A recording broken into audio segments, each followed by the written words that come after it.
it's actually turning out to be quite a beautiful thing in its own way.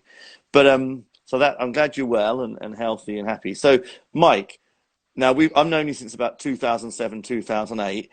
Take us back to when you started getting involved in music, performing. Take us back to the very beginning. Go, tell us about Michael Green and how you came to be in this whole thing.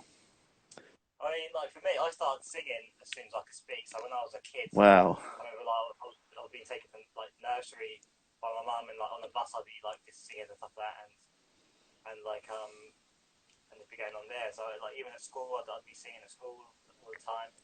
And then like I remember I'm trying to think now. I used to sing. I did like a talent show at my school one time. Yeah. And what we did, I think I was how old I was about.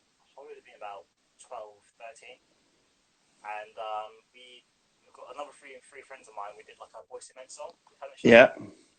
End of the Road. So we won that, and then I think that summer or the summer after, or as pay scheme, I sang two original songs a cappella. Wow. So this is just, sorry to stop you. This is like the 90s, and we're in the 90s sometime. Yeah, yeah, but not yeah, yeah, And do you remember those songs? Can you tell us about those very early Michael Green compositions? yeah. So yeah, one was called Never Say No, Yeah. and another one was called Whatever You Want. Right. Never Say No was the one that everybody really sort of like connected with and really liked, and that was the one that like sort of I think that was the one that really sort of won me the sort of like competition, the talent show. Wow. Is there any footage of this? I'd love to see this. No, no, no, no, wouldn't be any. So this is sort of like No. sort of early to mid 90s then we're talking at this talent show. So we were looking at 94 probably. Wow, 94. Yeah, no, that's fantastic. So talk us through, as you were sort of coming up and going through the schooling system, how are you feeling about sort of where you wanted to go with the music? Tell us some more about your history. I mean, like, so I wrote a few songs then at that period of my life, and I was still singing and things. But like, I think when I finished school, I was just like playing around. So I used to have like a little basic version of Cubase on my computer, Yeah. and then I would just do like little ideas, put ideas down, lay down like tracks and stuff like that, and write loads of ideas and songs, and I would use that. And so I used to just like I was more recording or just laying ideas down. I wasn't doing anything live. No, it was just that more you more wanted to be a singer songwriter recording Yeah, person. yeah, yeah, yeah. I was doing a lot of that sort of stuff in my up until sort of like when I went to London to study music when I was about 20. Yeah. That's when I properly went and did like studied about like live performance, songwriting, vocals, music theory, all those type of things. I learned all about that. And did you always know, like, obviously when you were at school and stuff coming up, they give you different options to do as a career. Did you always feel from sort of when you were in your mid-teens that that was what you wanted to do? I mean, Not 100%. I mean, like I did drama, yeah, so instead of studying music, I did drama. So I did drama, went into that. So I always had the performance side of the thing within me. Like I said, I did talent shows when I was younger as yeah, well. yeah. So um, and then from there, I just took it on really. So like the singing, just continuing to sing, and then like write songs and ideas. I mean, my songwriting back then was because I didn't perform. It was never a case of writing songs in my head that thought that would work in the live perspective. Yeah, you were writing from like this perspective of recording something in the studio or Yeah, wherever. yeah. Yeah. So back in the 90s and stuff, who were your sort of musical heroes? Who were you looking up to? Who were you thinking, yeah, man, that's I mean, I've always had an eclectic taste in music, but in the '90s I grew up from R&B, swing, all those oh, type of things. classic, So yeah. Boys to Men was this massive. I was a massive Boys to Men fan. I used to love watching like sort of MTV and more. Oh, All MTV and those. more, yes, yes, I love you. You just made my night. MTV and more, yes, I miss that. Like I used to listen to like all the sort of R&B, hip hop, all that sort of stuff. Like this, that used to be like what I was all about. I mean, I listened to like I loved like indie stuff like chart dance, all that stuff.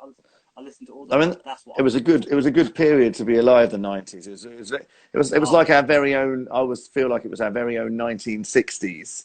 Like our generation's 1960s was the 1990s, where you had, I suppose every generation has its own vibe. So we've sort of got up to the point where you loving it, Matt Bedford. Thank you so much. Yeah, if you've got any questions, subtly don't bombard us. Subtly bring them in, and because I want these interviews to just be a bit of a life thing, fairly condensed, but a life thing. And Michael's very kindly agreed to be the first person I've interviewed, and it was sort of a bit inspired by his interview. But anyway, back to Michael. So you've gone to London to study music, and how did you find being in London influenced you? Just been in the city. Was there an influence there with being in London? I mean, if I'm honest with you, I mean, my main focus, of course I did, my main focus was there because I wanted to improve as a songwriter. So I thought I was going to go down and learn off all these other people, like other songwriters and things like that. But because the course had different aspects to it, like in the live performance, vocal, music theory, learning musical instrument, and all those sort of things, what I was finding then is that there was hardly any people who were that into songwriting. Yeah. So so basically, I did this music diploma in popular music in a place called Vocal Tech, now called. Oh yeah, I know, yeah. Yeah, and I mean, like, there's not many people who were, like, I was so into songwriting. It was all I was interested in, really, like the songwriting lessons and things like that. Yeah. I mean, there's people interested in it, but not as into it as I was. So there wasn't really as many people to bounce off as I thought there would be. But from my own perspective, I learned a lot from it. I took a lot from it. Were you commuting to London, or did you live in London? Yeah, I mean, like, I commuted. Wow, so that's quite some commitment to commute every day. But you got to, the thing about going to London is, I always find it, even now, when we can, after all this, go back there again. It's inspiring, St Pancras or wherever you go in, and there's a buzz about it, there's a history. So and then so you did your what year did you first? So you finished that course. Did you come back and do any EPs, or did you go straight into sort of doing this first album you did? Or tell us about that. So there's a bit of a gap. So I finished the course, and then there was a period of time where I didn't want to do any performing. All I wanted to do was write other artists or try to write songs with other people.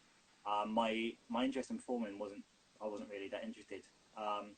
So up until probably 2006, between that period of time, I was like, actually, no, I said like 2004, I think. Because what happened was, the thing that changed it all was I was in St Lucia. Yeah. And I was there with my friend and my mum, and we were sitting down and we were watching this film called Coyote Ugly. I know, yeah, classic early noughties. Yeah. And that's about a lady who, she was a songwriter and wanted to write songs for other artists, but didn't perform her own songs. Yeah. But then obviously that sort of inspired me. Like, actually, you know what? That's what I want to do. Actually, I should be out there performing my own material. Yeah. And that's where I went, and I went through a period when I was like, actually, I'm gonna go out there and perform. And I did. I called it like an acoustic EP. Was that? I think. Do you know what? When I was looking through the Effort archives, was it called the acoustic EP? Is that right? Is it called? I did one with you, but this is one further back. This is one with an original version of "Don't Be Alone Tonight." Okay, yeah. Maybe I haven't got that one. I need. I think I have one tucked here. Well, I'm happy to. Thank you. Yeah, got big fan. Yes. So yeah, like that had like an original version of "Don't Be Alone Tonight," and maybe a couple of other songs on there. And that was when I started. So I did the performance in the Jaws and Dragon. Yeah. I think I did around about that time, 2005, I think. Yeah. And then like it wasn't until like Chaplin, when Chaplin. Yeah, Chaplin. Yeah, remember. Yeah. So on a Thursday night for a few weeks, they used to this guy who tried to build up like an open mic there. Yeah. So I went there, I think about 2006, 2007, and I did like I just sang the backing tracks. Yeah. But I thought to myself, I wasn't really enjoying singing the backing tracks. So what happened was, one time we bumped into each other at a shop in town, and I was saying to him about this, like, I'm looking for a musician, like a guitarist, and he's the one that referred me to you. I know, that was a beautiful thing. That was the guy who was something to do with the Empire Club, wasn't it? But going back to like your first record, obviously, for those watching, hello, this is Michael Green. Welcome to the legendary interview series. And I'm really, really hoping Mike's going to tell me how to save this interview, and we're going to put it on Facebook and YouTube. We treasure these interviews. So when you did this first record, can you tell us a bit about the recording process? Who did you work with? what was happening on that first album. So my first album called 180. Yeah, What was it was I did an original sort of demo album at home on my Cubase, and it was all influenced from the Future Sex Love Sound album yeah, yeah. Justin Timberlake. Yeah, by Justin yeah, Timberlake. That album, I was like the production and the way it sounded, and everything, and it made me write in a different way. So basically, I was just looking at sounds on my keyboard and using a drum machine and just playing off each other, and then I was just playing around with ideas and sounds. Because these days I normally write like in a stripped back way with guitar and acoustic piano, but here I was literally building tracks up. you were vibing off sounds. I get you. Yeah, you were Yeah, vibing. vibing off sound. I mean, like, and that's how like tonight came along. Yeah. Around Do the you remember sounds of that moment? I think like anybody watching this, and you've got a lot of fans round here and in the UK. Do you remember the moment when that song came to you? Because it's such a yeah, celebrated yeah. song. Go on, tell us about it. Where were you? What was? I got my Yamaha keyboard and I was just playing around with sounds. I was in the DJ sound bit, Yeah. and then like and I was just playing around and this like dum Dun, dum dun. dum dum dum dum. I was like, this is all right. I'm vibing on this. Yeah. And then like, basically, I thought I got the drum machine, found the beat. I thought, yeah, this is really good. Dun dun dun dun dun dun dun dun dun dun dun dun dun. And that was it. And then I put a bass line to it, and it was literally just. And then I just put it in, put a bit of strings on there, and I just started writing on top of it. Really. Yeah, that's such a it's so great to hear that story. I mean, that's a Mike, that's a video all on itself, the story of tonight. So and so when you actually you see you worked a lot of sounds out in your home studio, and who did you work with? Where did you go to make the actual production? So it was split between Bedford and London. Yeah, Um, the core of the album was produced by a guy called Chaz Hazel. yeah, He was a guy who I had been working with and like writing with like since the early noughties. We'd been writing and stuff like that. Then, so he had a studio, and like what would happen is I would use Logic to build tracks up, and the MIDI tracks, take it to him, and then he would rework it like, and then like put the instrumentation together and arrangement, and then I would like lay the vocals on top, and he'd mix it there yeah, with him. So he did most of the album. Um, then I did a couple of vocal tracks in London at a studio in London, yeah. and there's a couple of other songs done with some other guys, some extra bits we did. And that So it was very much a split affair, really. and you did. I mean, the good thing about yourself is you've always been a celebrator of as well as physical mediums, digital mediums. So 180 came out as a physical CD as well, didn't it? As well as been on the Yeah, very much. I mean, back then the platforms are in their digitally, infancy. Yeah, they're very. I mean, digitally you could either download it from Bandcamp or you could download it from iTunes or CD Baby's home shop, and then you have the physical sort of product as well. Yeah, so that was great. So and then obviously you've made another aspects. That was the 180 album. You've made some very celebrated music videos as well. How important do you think that is these days to have? I mean, obviously it's very important, but can you tell us why you think why Michael Green thinks it's important? And you've made some very famous videos for some of your tracks. Tell us a bit about things, and how you came up with concepts for different ones. I mean, what I would say about videos is very good. I still think like it's important to be creative and put videos out there, but don't bust the budget on it. Yeah, If you got have money, don't necessarily put it into spending loads of money into a music video, because that's not what, unless it goes viral, it might not be. It's not going to be necessarily it's going to break you. If you've got money, a little bit of money, and you then put it into it. But it's about being creative. yeah, It's about like because like so many because of like streaming and things like that now. It's like so many people like listen to like music now, well just the audio. I think it's like if you have money, then definitely put it into the market in there. But I definitely think like even recently, like I've done visuals for the one last two singles, but I haven't necessarily done full on music videos. I've just done like sort of vertical videos and like just visuals. So I still, hi, you right? How you doing? you got Maddie B giving a thumbs up as well, and a friend of yours. Yeah, so So I still think visuals are like the story. They can put a story to a song and they can enhance and make people connect even more. Yeah, that's a great thing. So obviously, Michael made a couple more albums, which the interviewer here, Matt Roberts, proudly involved with. And I mean, we might do another interview at some point. So tell us a bit about those albums. Just tell us what they are and bring us up to date where we're at now. So You Are Your Own Worst Enemy. Yeah. That was recorded over like was it a 2-week period? Yeah, we did. We're fairly intense. It was 2008, wasn't it? Yeah. So we just said like 2-week period. Here we go. We're gonna just record these songs. Yeah. And it was a combination of songs I already had in the pipeline, and also writing in that period as well. So it was like just writing new stuff, coming to you with it. Yeah. But it was always in my head.